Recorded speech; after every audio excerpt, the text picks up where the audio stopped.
Good afternoon, everyone. Okay, I just have one thing at the top. Sorry, I just ran here, so I'm a little out of breath. Okay, so today the President and the First Lady will host a screening of Till, the story of Mamie Till Mobley, who pursued justice after the lynching of her 14-year-old son, Emmett Till, in 1955. Invitees include cast of the film, the family of Emmett Till, students, civil rights leaders, historians, and families of victims of hate-fueled violence. The Biden administration is working to counter the corrosive effects of hate-fueled violence. In March, President Biden signed H.R. 55, the Emmett Till Anti-Lynching Act. In September, the president hosted the United We Stand Summit to rally a whole-of-society response to prevent and recover from hate-fueled violence and to foster national unity. With that, Zeke, you want to kick us off? Thanks, Corinne. The president's back from his physical. Are we going to get a readout position at some point? So, as you just mentioned, the president has his physical this morning. It was very much, the exam was straightforward. And as you all saw, he returned to the White House to get back to work. Hopefully in a couple of hours later today, we will have a comprehensive written report from his doctor. This is going to be the same transparent way that we did it back in 2021. So you can expect to hear directly from his doctor via this comprehensive written report. And any flags in the physical? I don't want to get ahead of the doctor. As you saw, he just got back moments ago.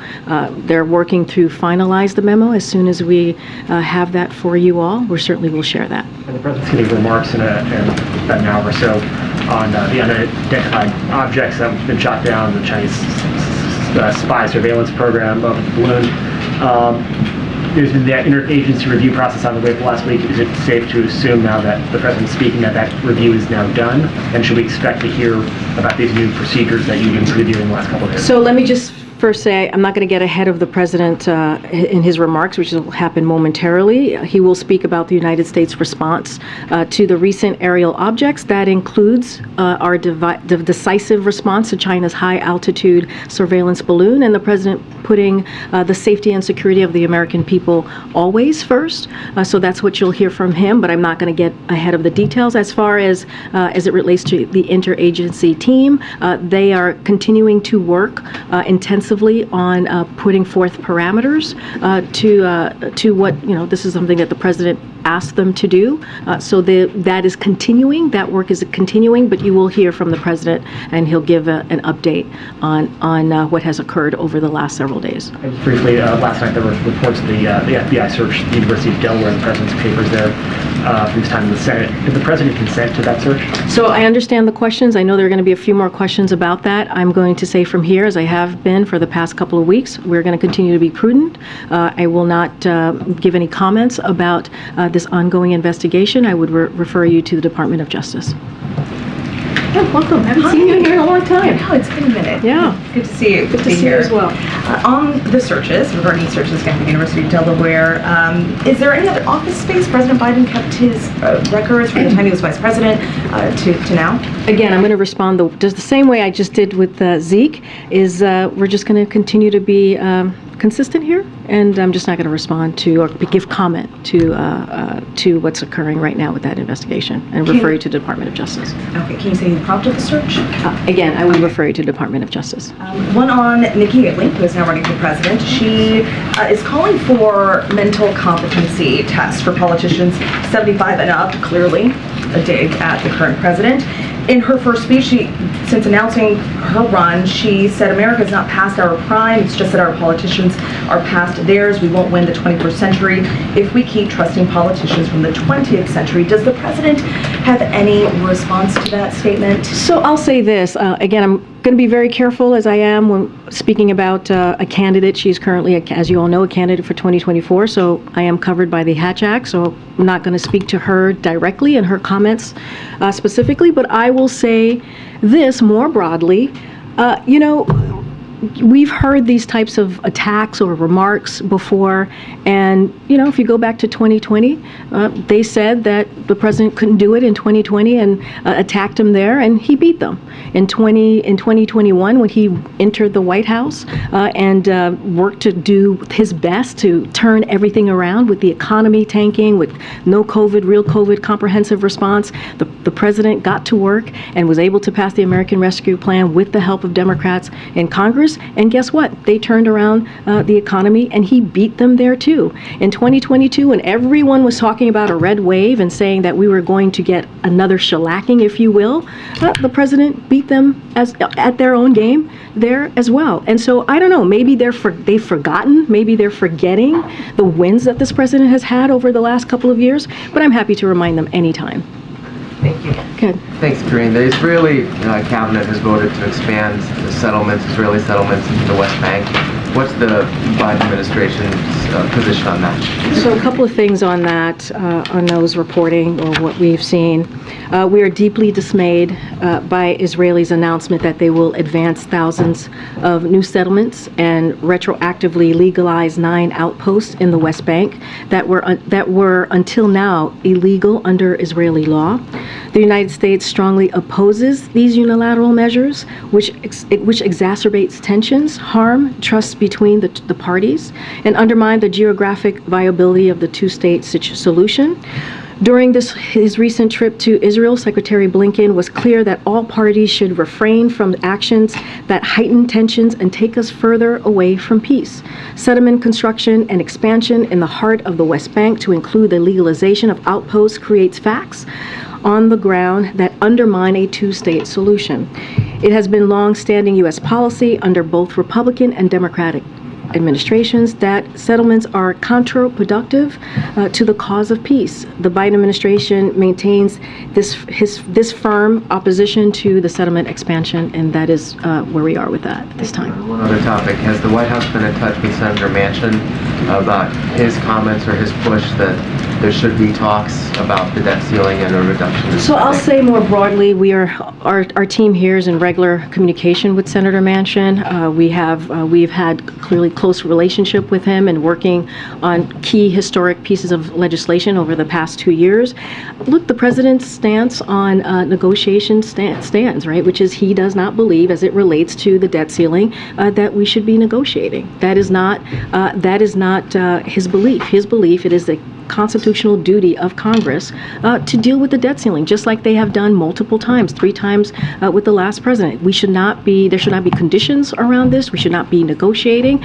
And again, if they want to talk about ways to lower the deficit, like the president has done the last 2 years, $1.7 trillion, the president has said, he said yesterday in his State of the Union address that his fiscal plan, his budget will lower the deficit by another $2 trillion.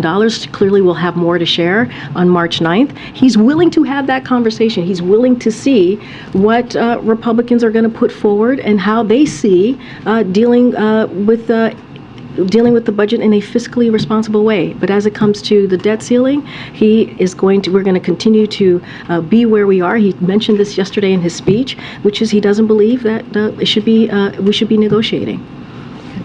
I know the UK administrator was visiting East Palestine today. I was wondering, the Ohio governor was talking about efforts to federal support, said that they still have not gotten an indication from FEMA that they could get support at this point. What are the hurdles there that you guys see on the administration side? So the governor, as you mentioned today, asked for additional public health testing and assessments. We're deploying teams from HHS and the CDC now. As you all know, these needs are much more expansive than what FEMA can meet. And so FEMA is on the front lines when there is a hurricane or tornado. As you know, you've seen the president visit devastated areas across the country. This situation is very different. And so that doesn't mean FEMA isn't supporting response. They indeed are. This is a multiple agency response that are folks that are involved, agency that are involved, as I just mentioned, HHS, CDC, EPA as well. And they are coordinating with the Emergency Operations Center and working closely with the Ohio Emergency Management government agency. Each federal agency has its own unique role here, and we've mobilized an interagency team to get the people of Palestine, of East Palestine to be more exact, the support that they need. And look, our priority, as I said 2 days ago, is the health and safety of the community. That is indeed our top priority for the moment as we look at what they're dealing with in Ohio. And just one more on a foreign policy topic.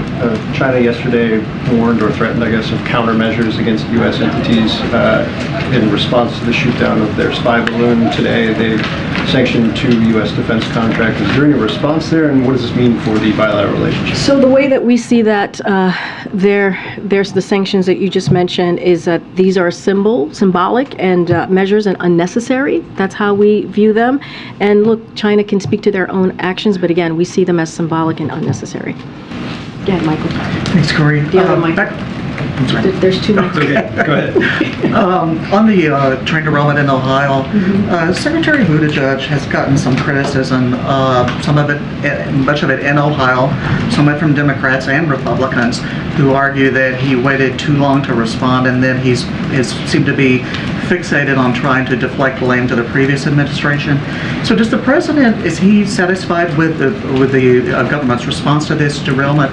And does he have confidence in, continue Yes, to have confidence absolutely. I can answer that very quickly and very with confidence from here that we do have absolute confidence in Mayor Pete. And I always say that, Secretary Buttigieg. All right. Go ahead. Thanks, Corinne. There's been some reporting about this, but it would be great to hear about it from you. When did the U.S. first begin tracking the balloon? Was it when it first took off from Hainan Island? So that's a good question. I know that the Pentagon has answered that before, actually laid out a timeline of when that all occurred. I don't have that in front of me to share with all of you, so I would point you to the Pentagon. And so, again, they've had detailed information on the tracking of the balloon and when it was first, I guess, seen or visible to them, and also laid out when the president was informed. I just don't have that it's in great detail. I just don't have that in front of me at this time. And has the intelligence community now concluded that it likely began heading east but veered off course, and that's why it ended up traversing the United States? So look, I want to be really mindful here because I've heard this before. I don't have any specifics to share on that. You're talking about the Hawaii and the Guam piece to this. So I just want to be super careful there, and I would probably refer you to the Pentagon. And what we think that they are doing is they are deflecting. They're coming up with excuses and trying to spin this. And at the end of the day, their surveillance balloon was indeed in our airspace. And they said it was, as you all know, they said it was a potential weather balloon, which it was not. And so it's been very clear. All of the American people, the entire world saw what China did, and it was irresponsible. Chinese officials were initially not very responsive. For example, when the Secretary of Defense tried to get a hold of them, are they being more responsive now? So I'll say this: our approach with China is going to continue to be calm, resolute, and practical. And we have said this before: we are going to continue to keep our airways, our communication lines open, and continue to have those conversations as we have been before the China surveillance balloon and after. But look, again, what they did was irresponsible. It is up to China to decide how they want to move forward with this relationship. As you all know, the President and President Xi met at the G20. They said that they would be good actors. They were a country that we can work with. And let's see, are they going to build on that and show that is something that they are willing to do? And that's on them. But are they picking up the phone? Are they communicating? I'm not going to go into details on diplomatic conversations or discussion that's currently happening, but I can say that the lines of communication has been open. There has been discussions, like I said, days before the balloon went on its path, and certainly after. Corinne, thank you so much. The Vice President said on China, kind of following up on what Nancy was asking you, I don't think this issue with the Chinese spy balloon has changed relations with China. Does the president agree with that assessment? How is the administration viewing the broader? I mean, it's very much to what I was just saying, what our approach to China is going to continue to be, which is calm, resolute, and practical. We're going to, the president has been very clear, we will continue to keep open lines of communication with China. That has not changed. And we saw China's behavior. It was irresponsible and visible. Changed in the wake of this, Corinne, because we heard a lot of top officials say clearly this was a violation of the U.S. sovereign airspace. And you've heard us say this from here, too. It was a violation of U.S. airspace, and we have been very clear with our communications with China. That has not changed. You saw how Secretary Blinken postponed his trip to China because of their irresponsible behavior. I don't have a trip to announce from here or when that trip is going to continue. That is something that the secretary is going to decide with the president. But again, we have been very clear. What China did was irresponsible. It was irresponsible actions. What's the level of expectation that Secretary Blinken will meet with his Chinese counterpart in Munich? I'm not going to get ahead of that. Like I said, the lines of communication has continued to be open, and we will continue to have those discussions. And again, and as I mentioned moments ago, you're going to hear from the president. He's going to speak very decisively about our response to China's high-altitude surveillance balloon. So you'll hear from the president, and he'll lay that out. I'll try one more time on Nikki Haley's comments. I heard you respond to what she said. But more broadly speaking, if the American public decides or it becomes clear that there's a broad desire to have a competency test for all of the candidates above the age of 75, would the president submit to that? I'm just not going to get into hypotheticals from here. Go ahead. Thanks, Corinne. Can you talk about what qualities the president would look for in the next World Bank president, and are there any candidates at this time? I don't have anything to share on that, and I'm just going to let the president do his process and how he's going to move forward, but I'm not going to go into details. One more. Tesla workers in Buffalo, New York say that a number of employees were terminated after they announced plans to form a union. Does the White House have any response to that? So not going to speak to specific efforts from here, but what I'll say is the president supports fundamental rights for workers under the National Labor Relations Act, including the right to organize free from intimidation or coercion.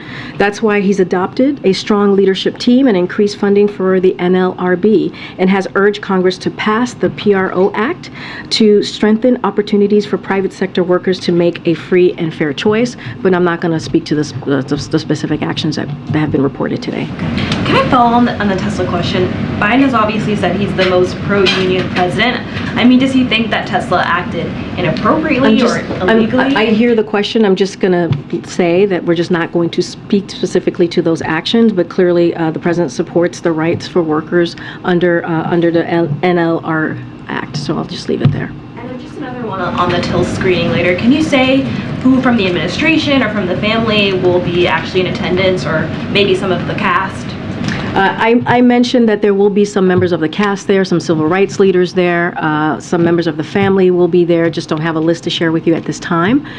But this is something that the President and the First Lady is very much looking forward to it. Remember, we are in Black History Month, and we think it's important to screen this movie, a very incredibly powerful movie. As you know, Emmett Till was part of the reason the civil rights movement started. And so we are very much looking to welcoming the family, civil rights leaders, and also the cast here. Can you give an update on efforts to recover debris from the 3 unidentified floating objects? So as we have mentioned before, because of the weather condition, it has been very difficult to get the debris. And so we are, allowing the Pentagon and the Department of Defense to do their work in trying to bring the debris that is clearly in the water to the ground, and so we just don't have much to share there.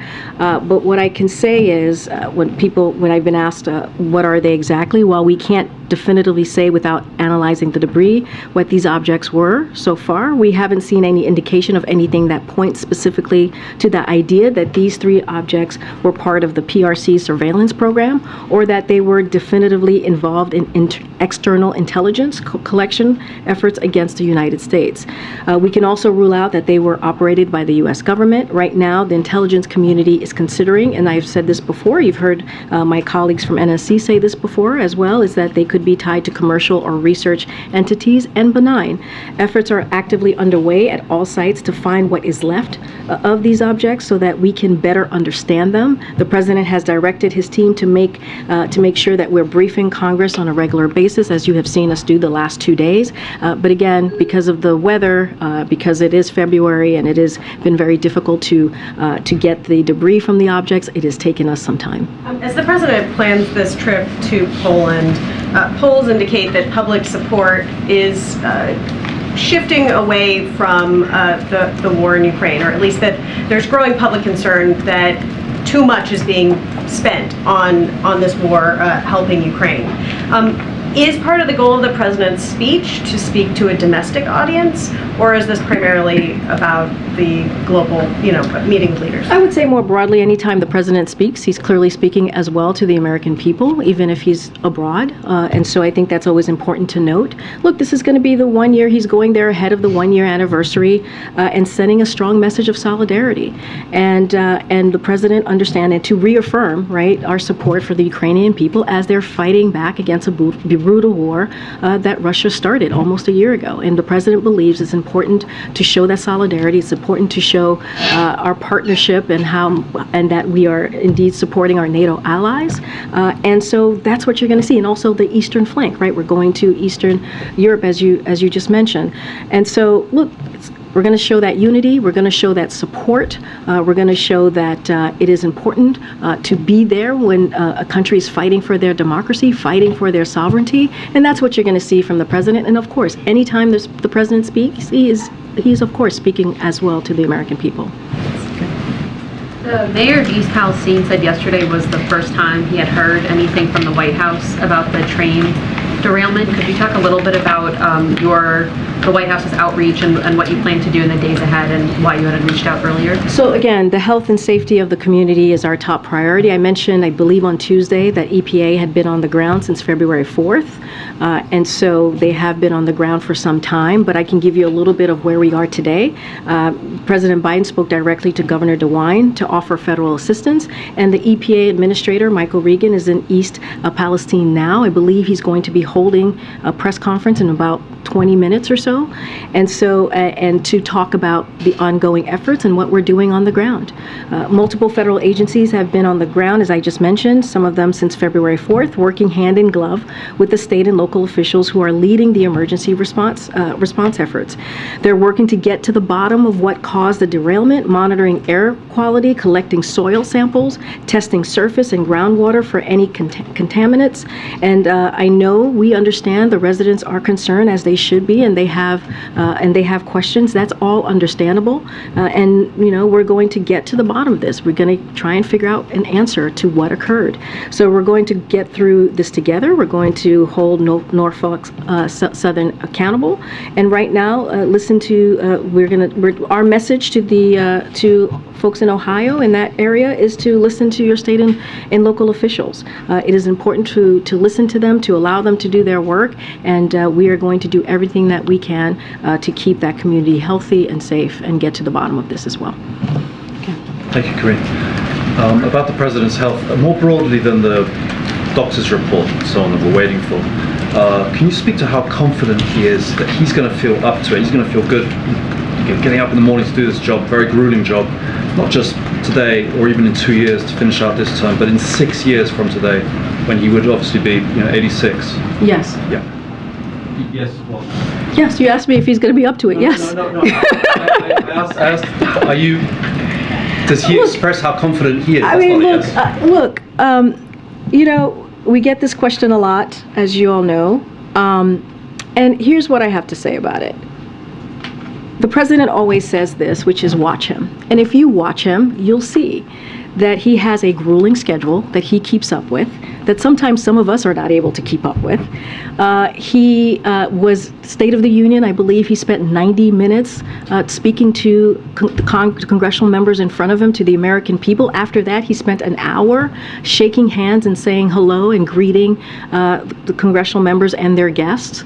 And this is a president that works day in and day out, in a grueling fashion, with a grueling schedule, and delivers. And let's not forget, it is interesting that we get this question about this president, who has had one of the most historical presidency in his first 2 years than any other president, almost any other president.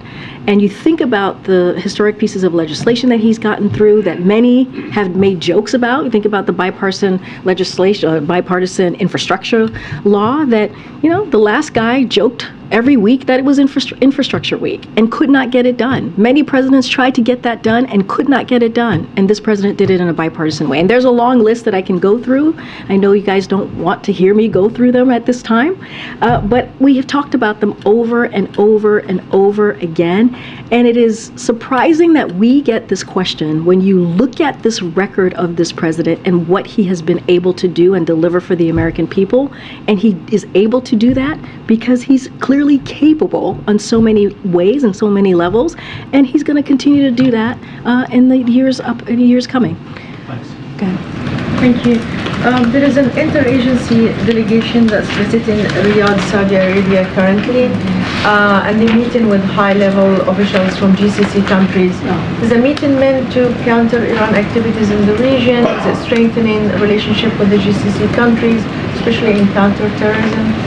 So, yes, I saw that the delegation, I have a response for you here. The senior officials of the United States and members of the Gulf Cooperation Council, GCC, convened a meeting of the working group on Iran at the GCC's headquarters yesterday, as you noted. The working group affirmed the longstanding partnership between the United States and the members of the GCC and our shared determination to contribute to regional security and stability. The United States and GCC member states condemned Iran's continued destabilization policies, including its support for terrorism and the use of advanced missiles, cyber weapons, and unmanned aircraft systems, and their proliferation in the region and around the world. The United States and GCC member states raised their grave concern about the Iranian military's deepening two-way cooperation with state and non-state actors, including Iran's ongoing provision of conventional weapons, advanced missiles, and the UAS systems to the Houthis that have prolonged the conflict in Yemen, worsening the humanitarian disaster there. They further underline that Iran's nuclear advances, as documented by the IAEA, have no credible civilian purpose and are gravely exacerbating regional and global tensions. They called on Iran to immediately reverse course, cease its nuclear provocations, engage in meaningful diplomacy, and fully cooperate with the International Atomic Energy Agency investigations. The United States and GCC member states expressed their commitment to expanding defense cooperation, and I will leave it there. Just to follow up on the settlements question, will there be any consequences for Israel over this expansion and of the outposts? And I'm not going to go beyond the statement that we've put out. State Department actually spoke to this as well, as I just laid out how we see what just occurred with the settlement. I'm just not going to go beyond that. Go ahead, Stephen. A question for the record about the physical, and then I'll ask you something else. The last time the president had a physical in November of 2021, he was sedated during a colonoscopy. Power was temporarily transferred to the vice president. Did that happen today? So last year, as you know, he had a colonoscopy last year, and which was entirely normal, and therefore he did not need a screening this year. So that's why you won't see that occurring once again this year. This morning, CBS News reported that an unknown number of veterans, service members who were kicked out of the military for being gay or lesbian, have tried to get their discharges upgraded from less than honorable. Apparently, there's a bureaucratic morass. It can take months. Is the president aware of this problem? Is there anything he can do about it? So the president, and you've heard him say this before, you've seen it in statements, you heard him say it, he believes our country and our military are stronger when everyone qualified to wear the uniform can do it without discrimination. That is the president's belief. That's something the president also believes very strongly, given his leadership helping repeal, if I know you follow this, the terrible policy of Don't Ask, Don't Tell, which inflicted great harm on service members and their families. Under his leadership, the military doesn't just welcome LGBTQ plus service members, it's led at the highest levels by brave LGBTQ plus veterans. It's concerning, it is very concerning that veterans who were unfairly discharged under the Don't Ask, Don't Tell has been facing these challenges to upgrade their discharge, denying them benefits they have earned. And it's something we are definitely going to look into. The Department of Defense has worked to simplify the process of applying to the Military Department Discharge Review Boards to correct past records. And they have also conducted outreach campaigns to make sure that veterans know how to access this process, which is critical because no veteran should feel overlooked or that the process is inaccessible. So something that we are looking towards, and we find this, we think it's an important issue that we need to make sure that we evaluate and assess. Hi, Corinne. I just wanted to ask about the East Palestine matter again. So there, in the immediate aftermath of that, Norfolk Southern offered a rather modest donation to residents, $25,000. And last night there was a public meeting at which Norfolk Southern didn't appear. What did the White House make of that response? Say that one more time, Norfolk South. There was a public meeting at which its representatives did not appear, having previously said they would. What does the White House make of it? So look, I can't speak to the appearance or non-appearance of them. What I can say is what we're focused on. As I mentioned, there is a multi-agency response to what is occurring in East Palestine. And we take this very seriously. We are going to be committed to making sure that the safety and the health of the community is addressed. And as you just heard me say, the EPA administrators on the ground currently, and the president has been in regular touch with the governor. And just to follow up with one thing, there was a bipartisan letter, one Republican and 3 Democrats, calling for the EPA to use its existing authority to ensure that Norfolk Southern pays for the cleanup. Is that something the White House? Look, as you know, there's an active investigation underway. So the National Transportation Security Board is on site and looking into the cause of the derailment. I just don't want to get ahead of it at this time. But again, an active situation happening. Okay, you have the last question. I want to ask you the congressional budget report. So the president said that he has cut the deficit over the past 2 years, but isn't that misleading for Americans because it was the COVID spending that ended that really brought that money down, as well as the president signing an increase in ongoing federal spending. And now the CBO is saying the federal deficit this year is $1.4 trillion and averaging $2 trillion until 2033. So look, the president has long made reducing the deficit and being fiscally responsible as a priority. He did that as a president. He believed that as vice president, and something he believed as a senator. And I think look no further than his speech yesterday. Look no further also, I guess, his speech, the State of the Union, where he said that he's going to continue to cut the deficit by $2 trillion in the upcoming fiscal year 2024 budget. And that's something that you all are going to see on March 9th when he puts forth his budget. And this is something that the president is completely committed to, and he has proven that he can do it just the last 2 years.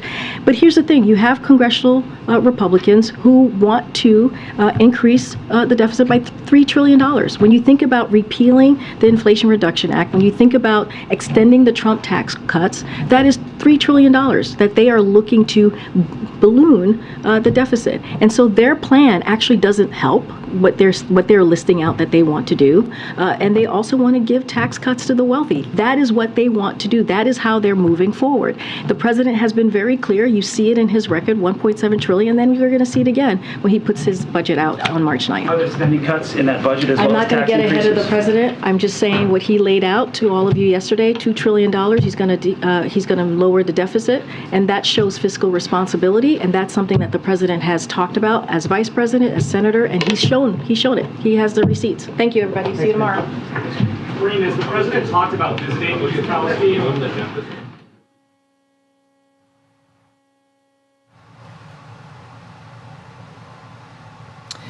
That's the White House press secretary wrapping up today's briefing with reporters, and we are now awaiting a live address from the president shortly. I'm Rhonda Colvin, and this is a special report from the Washington Post. A Chinese surveillance balloon and 3 unidentified aerial objects have all been shot down by the United States military in recent days. We are awaiting President Biden's address to the nation about these unusual occurrences, and it is the first time he will be making at-length remarks on the matter. James Homan joins me today in the newsroom of the Washington Post. James, as we await the president making these remarks at length, why do you think he's choosing today to talk about this? I know congressional Republicans have been asking him to be forthcoming about the surveillance balloon and the other objects, but why now? Why is he doing this now? He's about to head to Europe. The anniversary of the Ukraine invasion is coming up a week from Friday. I think he wants to clear the air on this. Obviously, a lot of clamoring for answers. A lot of what we've learned about these balloons, Rhonda, has come from tweets by members of Congress. And not all of these balloons or objects, unidentified aerial vehicles, have been the same. There was the Chinese spy balloon, and then there were a series of other things that we now learn maybe were inert, maybe were nothing. There's obviously a lot of fear. Some in the White House feel hysteria around this. And there has been clamoring for a presidential address, for him to come out and say something. Not John Kirby, not Karine Jean-Pierre, but to have the president go out there. This is all tied up in the U.S. relationship with China and Xi Jinping. And I think that the president does see this as a test of his leadership ability. Remember, they initially did not shoot down that Chinese balloon. It took a couple days. They waited until it was over the coast of the Carolinas to take it down. And the president took so much heat for that. So I think this is a desire today to sort of get out what they know and then turn the page so that there will be attention next week on Ukraine, which is a story where the White House feels like they're on very solid ground. And when you mention, geopolitics of all of this, how careful does Biden have to be today? Because he's talking to the nation, but he is also likely going to message to China as well. Yeah, it was really interesting during that briefing we were just watching. Karine Jean-Pierre said that the relationship with China should be calm, resolute, and practical. There is a desire to have open lines of communication. One of the things about this whole fiasco, frankly, is that it doesn't appear that China was intentionally trying to cause some kind of international incident. Originally, this balloon was over Hawaii, and then it sort of blew off course. It had a propulsion system, and so the Chinese were controlling it. They were certainly surveilling sensitive nuclear sites in places like Montana. There's a lot of nuclear missiles there, many of them pointed at China. But this was all happening right as Secretary of State Antony Blinken was about to fly to Beijing to meet with Xi Jinping, and that meeting was canceled.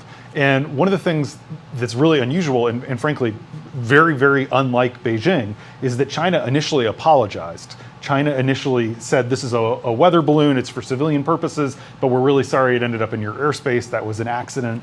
And it was because Xi wanted the meeting with Blinken to still take place. But there was so much blowback, especially from Capitol Hill, which you know very well, that the administration felt they had to cancel the meeting. And so now there is a desire. We have all these tariffs still in effect on China. There's increasing confrontation over Taiwan. There's a lot of areas of, I think the White House likes to say competition, not conflict, but where you do want to have an open channel of communication. And so that's the challenge for the president, unlike a lot of folks on the Hill, is that Biden does have to be measured because his audience isn't just a domestic American audience, it's also the world and Southeast Asia and China, and so he has to thread that needle. You mentioned Secretary Blinken, and I want to bring in one of our other colleagues right now. Joining us from the State Department, national security reporter John Hudson. John, how are you? Thank you for joining us. What are you hearing from the State Department right now on the president's remarks and what he might need to say to Americans?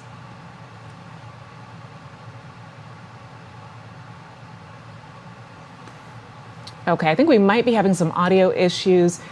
James, you mentioned that Secretary Blinken, this kind of all started when he decided not to go on that planned trip to China.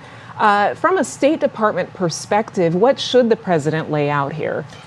Well, I think that the administration wants to keep relations moving with China, they need to look tough on China. It was really amazing watching the midterm elections, how candidates in both parties were sort of trying to compete with each other to see who could be tougher on China. President Biden and President Trump competed on that, and it's a political necessity to do that. But part of the underlying geopolitical tension is that originally, when Biden took office, he and Blinken thought that their focus was going to be on Asia and China.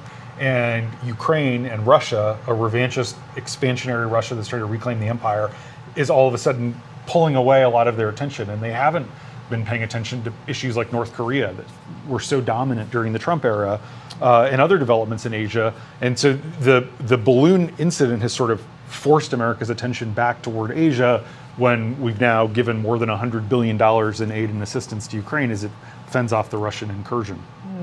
We're going to now try to bring back our colleague, John Hudson, who's at the State Department. John, what are you hearing from the State Department on what they want the president to say and how he wants to address the nation on this surveillance issue? Well, the State Department has had a very unique role because it took the unusual step in declassifying the intelligence related to the balloons in China's surveillance program. So it has had meetings all week long with senior officials in other countries talking about the expansive nature of the surveillance programs. They have said that it covers over 40 countries, that the Chinese have used balloons to surveil the sensitive military installations of countries. And the officials have said that there was a lot of interest when they held briefings. They had one where they had, over 100 people there. There's just been a lot of interest in general in getting more information on what the Chinese are doing. Now, at the same time, there's not a ton of information on these latest objects. They're still calling them objects, as you heard from the White House briefing that we were listening to just a few minutes ago. They haven't pinpointed that, even though we shot these out of the sky several days ago. So I think there is still a very strong desire to get more information on what we're doing. I mean, we're using planes that cost hundreds of millions of dollars and shooting missiles that cost hundreds of thousands of dollars at things that we don't know and we haven't identified. So I think that there's a lot of reasonable questions to be asked. I'm just not sure how much President Biden is going to be able to answer. Clearly, he wants to get out there in front of the American public. But I think there is going to be a feeling of dissatisfaction if you're not going to be able to answer some of these core questions that people have right now. Yeah, that's a good point, because this is also about national security and intelligence, and he may not be able to be forthcoming about a lot of that. John, the White House has said they do not have any indication that the other objects, the 3 additional aerial objects they shot down, were a part of China's spy program. They've been specific on saying that they cannot confirm that. How careful is the State Department being on their messages when it comes to those other objects? They're being as careful as the White House is. It's important for them not to be just accusing China of things that they don't believe it's doing, or they think that China might not be doing. They were very confident in calling out the Chinese balloon as something that was done by Beijing and operated and driven by Beijing. And the Chinese, as James pointed out, were, not only took ownership of the balloon, but expressed regret, which is something that is quite strange under their system. So the State Department has tried to be careful about saying what they do think is happening and what they don't think is happening. But they also use the incident as an opportunity to go beyond go beyond just saying what China is doing in the United States, but saying what China has done around the world in terms of surveillance. And that's where you saw a lot of angry messages out of Beijing saying that it's bad for bilateral relations for people to hype the threat about what China is doing and is not doing. And so that has resulted in more difficult ties between the two nations. And it has raised questions about whether Secretary Blinken is going to be able to meet his Chinese counterpart in Munich. I'm scheduled to leave with the secretary in a few hours later today to the Munich Security Conference in Germany. The Chinese will be there. Wang Yi, China's top foreign policy official, will be there, but a lot of questions about whether the two are going to be able to meet and do as what both nations say is a priority: keep open lines of communication. Yeah, thank you for pointing that out, John, that the Munich trip is certainly going to be one to watch. Thank you for joining us. And with me now, national security reporter Alex Horton is also on the line with us. Alex, walk us through the original tracking effort for these airborne objects. How has that worked? Well, I mean, there's been a lot of discussion on, whether there is something new happening here, whether this poses like some sort of new risk after that initial Chinese balloon. But the military officials I've been speaking with are describing something akin to reorienting their radars. They've always been looking for things like planes and missiles coming from the Arctic Circle in a sort of a classic Cold War scenario. But now that they're faced with something that moves much slower and is much smaller, they have to make adjustments to their radar. And, in the last couple of weeks, they've been picking up things that they wouldn't necessarily have tracked or cared about.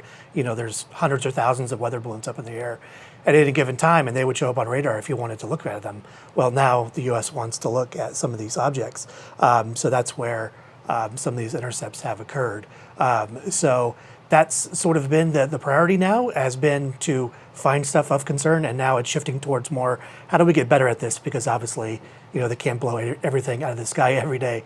It would get very expensive, very fast, and very dangerous for some of these pilots. And why did the military adjust its radars to pick up more aerial objects? We do know now that there were more surveillance or balloons or objects in the previous administration. So why did the military adjust its tracking? Well, once that confirmed Chinese balloon, crisscrossed the country and was shot down, they went back to the drawing board and said, okay, now we have to think about other objects that might be like it. Are we missing these balloons? So a radar just can't pick up everything all the time. If you set it to everything all at once, it would just be impossible to use. So there are these filters. Like, think about buying a car. If you're going to go buy particularly a Subaru Forester made in 2018, you can go to a website and check all these boxes. But now they want to look for things that are slower and are smaller than a typical threat. So that's why they have to make these adjustments and look in a different way than they probably were just a couple weeks ago. And James, last week, the Department of Defense did say that there were objects during the Trump administration. How much do you think Biden might talk about that this is not just a part of current affairs or his current administration, but they were possibly issues before that just weren't tracked? Yeah, absolutely. And the Trump administration alums, I guess we can call them, pushing back, saying that they were unaware that if these incursions were happening, they weren't briefed, that it didn't even come to their level. And the Biden folks responding and saying, we'll give you a briefing and tell you what we know and bring you up to speed. I think Biden doesn't want this to seem too political. He doesn't want to seem like he's pointing his finger at Donald Trump. He doesn't want this to be overly bellicose. One of the factors that we haven't talked about yet is the conspiracy theories.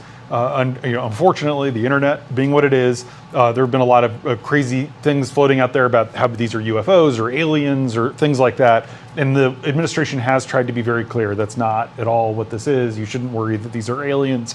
And so I think having the president himself come out and address this is part of that. And hopefully the president does have some news to share with us about the debris.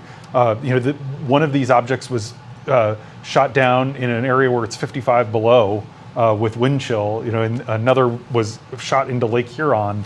These are hard to recover, but perhaps they have some information that they can now share to assuage an anxious public. And I want to check back in with Alex as well. Alex, how hard is it to gather that debris that James was just talking about? That first balloon was, of course, shot down on the coast of South Carolina. Of course, our intelligence agencies have said that it's hard to recover some of this stuff. Tell us a little bit about that. What goes into recovering? Well, there's a lot, and that first Chinese balloon over the water, that balloon was estimated to be about 200 feet tall, with a payload that was about 2,000 pounds. So that's a lot of material that was sunk off a place where you can watch it go down. It's a different animal entirely for these objects, which military officials have told me are roughly, the three objects are about the size of a Volkswagen Beetle, more or less. So when something like that goes down from 40,000 feet in some of these cases, you have something that could be scattered over miles. It could have got into trees. It could have disintegrated based on what it actually was.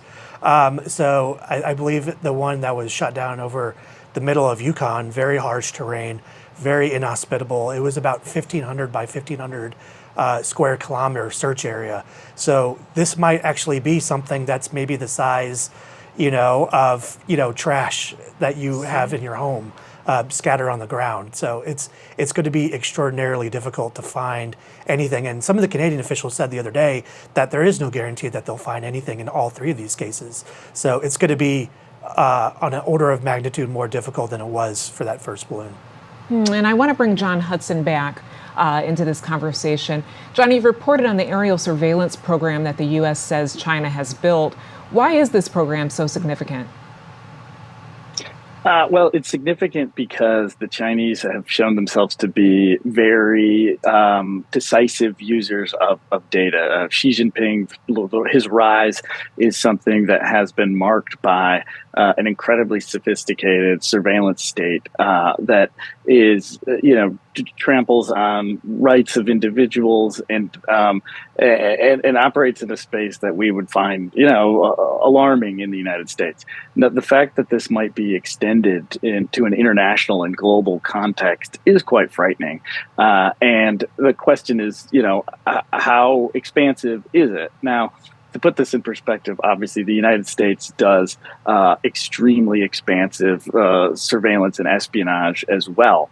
When you talk to U.S. officials, they say it's different. We don't violate the airspace of others. We do have spy satellites, but they're flying above and they're not invading the airspace, of other countries. The Chinese, they dispute that. But this is obviously, significant because you've been having a lot of hearings and you've had classified briefings on the Hill about, what are the unidentified flying objects that are being seen above the United States with some frequency. From someone that I talked to who read this classified report, there are different buckets of objects that come into play here. But in a lot of them are dismissed as harmless. But there is a concern that there might be some objects by adversary powers that fly in different ways that are harder to detect.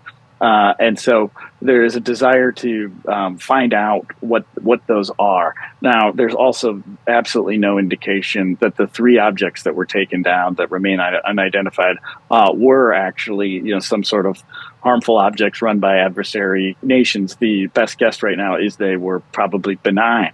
But all of that speculation, and as James said, some of the conspiracy theorizing going on right now has created calls for more information from the administration, and we'll see if they'll be in a position to deliver the goods in just a few minutes from now.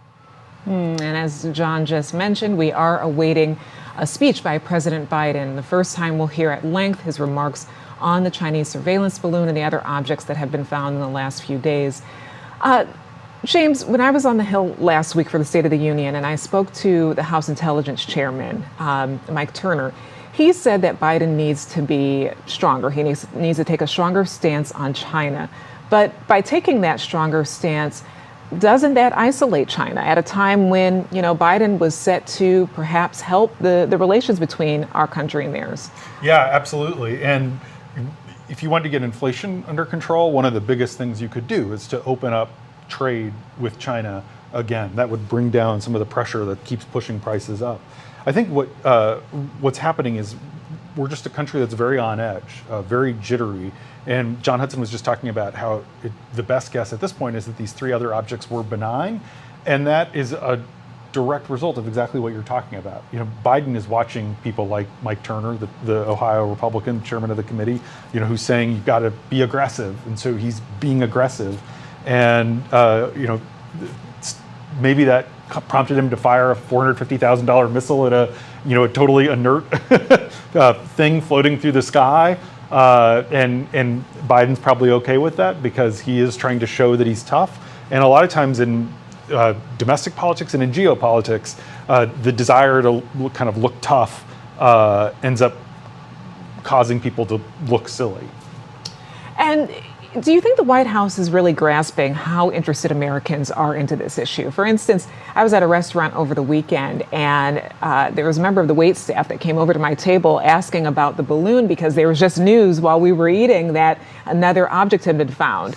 So it seems like people all across the country are really interested. Do you think the White House is understanding that? Very much. I think that they see this as something that there's immense public interest in. Frankly, in talking to White House officials, they're also interested in it too, including people who don't work on national security, but are kind of wondering if I've heard anything about the balloon. A lot of people who are very, very savvy news consumers wondering what's really going on. And so I think that kind of does cry out for some transparency, to say what you know, even if ultimately we're left feeling sort of unsatisfied that we still don't have all of the answers. But it's also important to take a deep breath and not become hysterical. That part of the thing, and the reason, the waiter or waitress is coming up is because it was like Friday night, Saturday night, Sunday night. And it was sort of like, why are all these things all of a sudden entering our airspace? Is this different, or is it just widening the radar and changing the parameters of what you're looking for? And so you don't want to be in a position where everyone is sort of on edge and we're worried about the balloon gap, or worried about, we don't need some big balloon defense network or special system. And so I think that one of the roles of the commander-in-chief is to sort of put things in perspective, because it's easy to fall victim to hysterics, when you're hearing every night about a missile shooting down a balloon over the sky. Right. Let's also watch White House Press Secretary Karine Jean-Pierre respond to a question just moments ago about China's response to these recent events. Chinese officials were initially not very responsive, for example, when the Secretary of Defense tried to get a hold of them. Are they being more responsive now? So I'll say this, our approach with China is going to continue to be calm, resolute, and practical. And we have said this before, we are going to continue to keep our airways, our communication lines open, and continue to have those conversations as we have been before the China surveillance balloon and after. But look, again, what they did was irresponsible. It is up to China to decide how they want to move forward with this relationship. Okay, and here's President Biden. Last week, in the immediate aftermath of the incursion by China's high-altitude balloon, our military, through the North American Aerospace Defense Command, so-called NORAD, closely scrutinized our airspace, including enhancing our radar to pick up more slow-moving objects above our country, around the world. In doing so, they tracked 3 unidentified objects, one in Alaska, Canada, and over Lake Huron in the Midwest. They acted in accordance with established parameters for determining how to deal with unidentified aerial objects in U.S. airspace. At their recommendation, I gave the order to take down these 3 objects due to hazards to civilian commercial air traffic and because we could not rule out the surveillance risk of sensitive facilities. We acted in consultation with the Canadian government. I spoke personally with Prime Minister Trudeau from Canada on Saturday. And just as critically, we acted out of an abundance of caution and an opportunity that allowed us to take down these objects safely. Our military and the Canadian military are seeking to recover the debris so we can learn more about these 3 objects. Our intelligence community is still assessing all 3 incidences. They're reporting to me daily and will continue their urgent efforts to do so, and I will communicate that to the Congress. We don't yet know exactly what these 3 objects were, but nothing right now suggests they were related to China's spy balloon program or that they were surveillance vehicles from any other country. The intelligence community's current assessment is that these three objects were most likely balloons tied to private companies, recreation, or research institutions studying weather or conducting other scientific research. When I came into office, I instructed our intelligence community to take a broad look at the phenomenon of unidentified aerial objects. We know that a range of entities, including countries, companies, and research organizations, operate objects at altitudes for purposes that are not nefarious, including legitimate scientific research. I want to be clear. We don't have any evidence that there has been a sudden increase in the number of objects in the sky. We're now just seeing more of them, partially because the steps we've taken to increase our radars, to narrow our radars. And we have to keep adapting our approach to dealing with these challenges. That's why I've directed my team to come back to me with sharper rules for how we will deal with these unidentified objects moving forward, distinguishing between those that are likely to pose safety and security risks that necessitate action and those that do not. But make no mistake, if any object presents a threat to the safety and security of the American people, I will take it down. I'll be sharing with Congress these classified policy parameters when they're completed, and they'll remain classified so we don't give our roadmap to our enemies to try to evade our defenses. Going forward, these parameters will guide what actions we'll take while responding to unmanned and unidentified aerial objects. We're going to keep adapting them as the challenges evolve, if it evolves. In addition, I've directed my national security advisor to lead a government-wide effort to make sure we are positioned to deal safely and effectively with the objects in our airspace. First, we will establish a better inventory of unmanned airborne objects in space above the United States airspace and make sure that inventory is accessible and up to date. Second, we'll implement further measures to improve our capacity to detect unmanned objects in our airspace. Third, we'll update the rules and regulations for launching and maintaining unmanned objects in the skies above the United States of America. And fourth, my Secretary of State will lead an effort to help establish common global norms in this largely unregulated space. These steps will lead to safer and more secure skies for our air travelers, our military, our scientists, and for people on the ground as well. That's my job as your President, Commander-in-Chief. As the events of the previous days have shown, we'll always act to protect the interest of the American people and the security of the American people. Since I came to office, we've developed the ability to identify, track, and study high-altitude surveillance balloons connected with the Chinese military. When one of these high-altitude surveillance balloons entered our airspace over the continental United States earlier in the month, I gave the order to shoot it down as soon as it would be safe to do so. The military advised against shooting it down over land because of the sheer size of it. It was the size of multiple school buses and it posed a risk to people on the ground if it was shot down where people lived. Instead, we tracked it closely, we analyzed its capabilities, and we learned more about how it operates. And because we knew its path, we were able to protect sensitive sites against collection. We waited until it was safely over water, which would not only protect civilians, but also enable us to recover substantial components for further analytics. And then we shot it down, sending a clear message. The violation of our sovereignty is unacceptable. We'll act to protect our country, and we did. Now, this past Friday, we put restrictions on 6 firms that directly support the People's Republic Liberation Army, the People's Liberation Army Aerospace Program, that includes airships and balloons, denying them access to U.S. technology. We briefed our diplomatic partners and our allies around the world, and we know about China's program and where their balloons have flown. Some of them have also raised their concerns directly with China. Our exports have lifted components of the Chinese balloon's payload off the ocean floor. We're analyzing them as I speak, and what we learn will strengthen our capabilities. Now, we'll also continue to engage with China, as we have throughout the past 2 weeks. As I've said since the beginning of my administration, we seek competition, not conflict with China. We're not looking for a new Cold War, but I make no apologies I make no apologies, and we will compete. And we'll responsibly manage that competition so that it doesn't veer into conflict.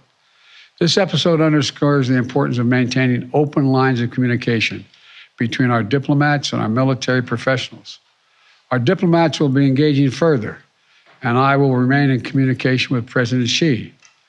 I'm grateful for the work of the last several weeks of our intelligence, diplomatic, and military professionals who have proved once again to be the most capable in the world. And I want to thank you all. Now, look, the other thing I want to point out is that we are going to keep our allies and the Congress contemporaneously informed of all we know and all we learn. And I expect to be speaking with President Xi, and I hope we're going to get to the bottom of this. But I make no apologies for taking down that balloon. Thank you very much.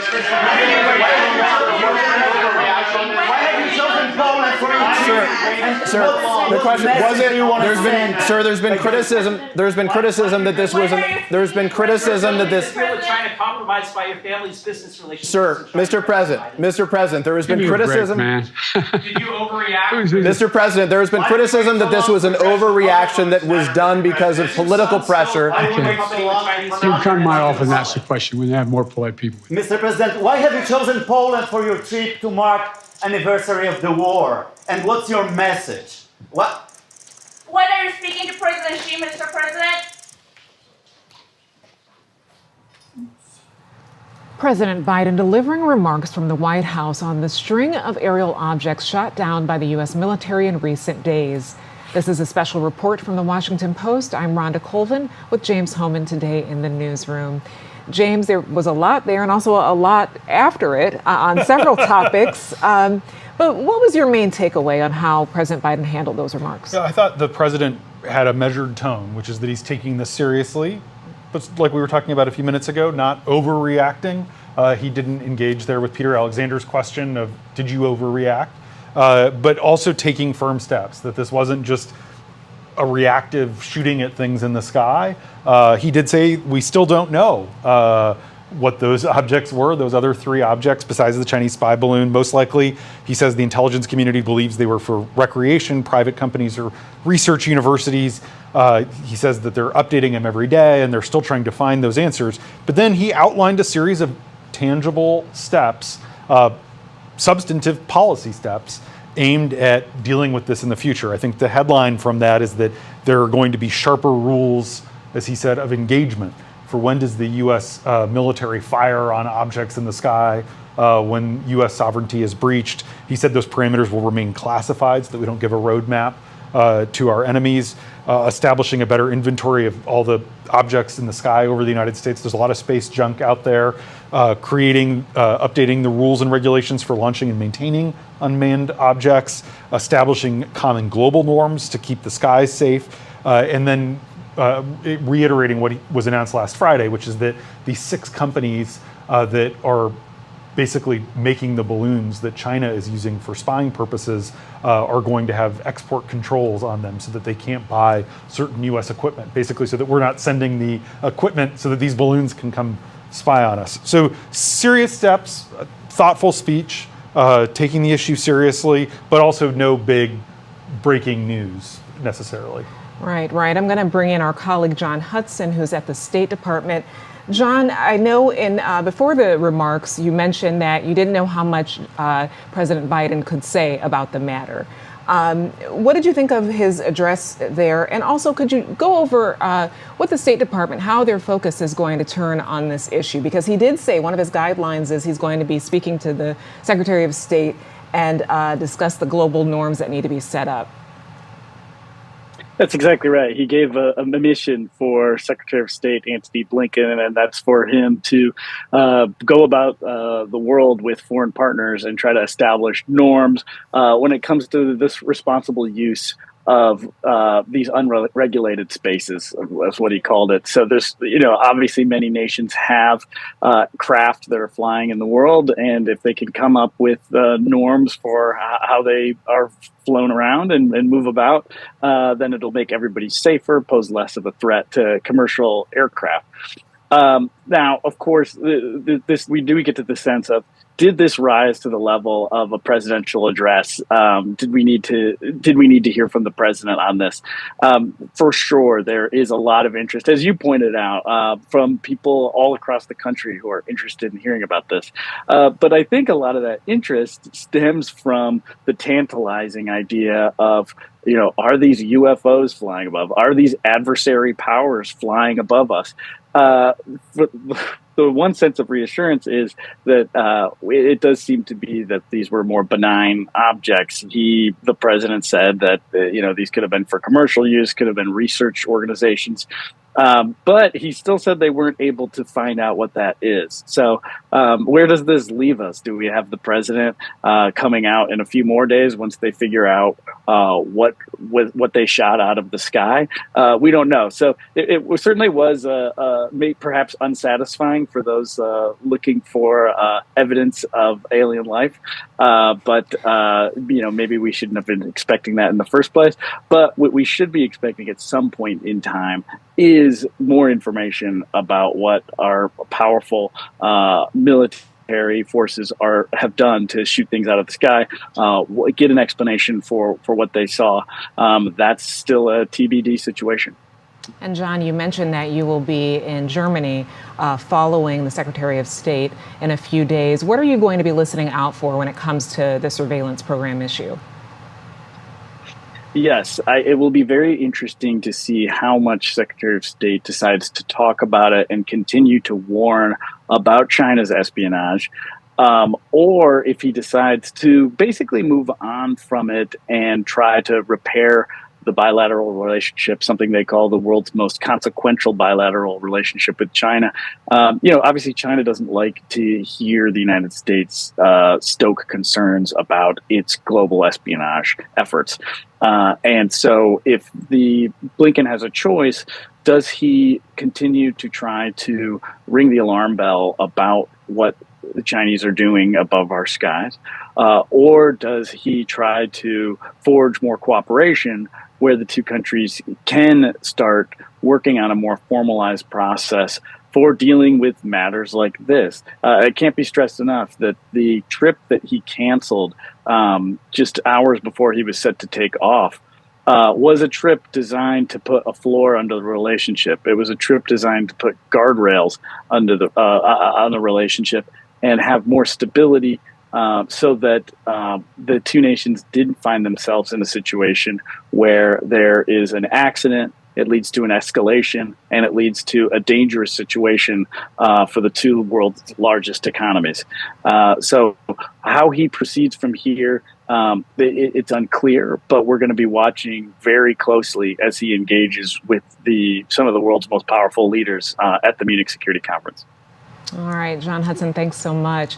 We're going to bring in Alex Horton into this conversation as well. You were just watching this speech along with us. What stood out to you? And I know before the speech you were talking about how much time it's going to take for our intelligence agencies to really sift through a lot of that debris of the balloon. Yeah, that's one thing. I wanted to sort of address a couple of things that the president said that I think require some context. He said at the top of his remarks that the U.S. has, quote, enhanced its radar. I mean, there's not some sort of like Radar Plus subscription service that they have all of a sudden added capabilities to. It's the same radar. They didn't make any changes. Radars typically, they operate on altitude and also speed. So what they were doing is they were fine-tuning those adjustments.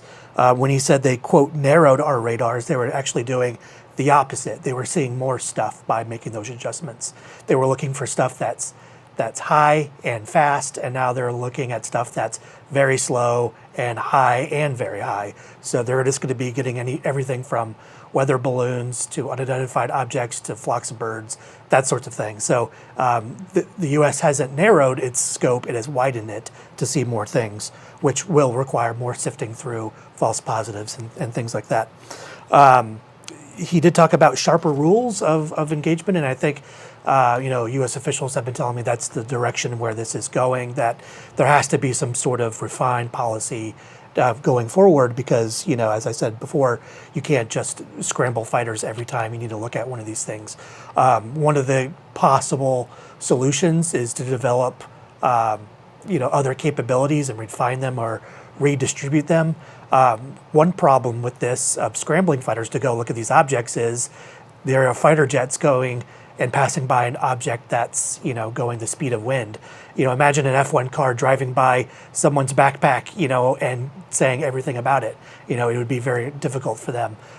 Same kind of idea. So they need something that can still get pretty high but slow down a little bit so they have some time over the target. That's one possible solution. So drones, satellites, other things that can be retasked, but there has to be some sort of standard operating procedure that's developed here to get a better idea of what something is before they launch the fighter, before they launch a missile that costs almost $400,000 and hundreds of millions of dollars of aircraft up in the air to respond to what could be, and as the president said, is likely to be a benign hobbyist balloon.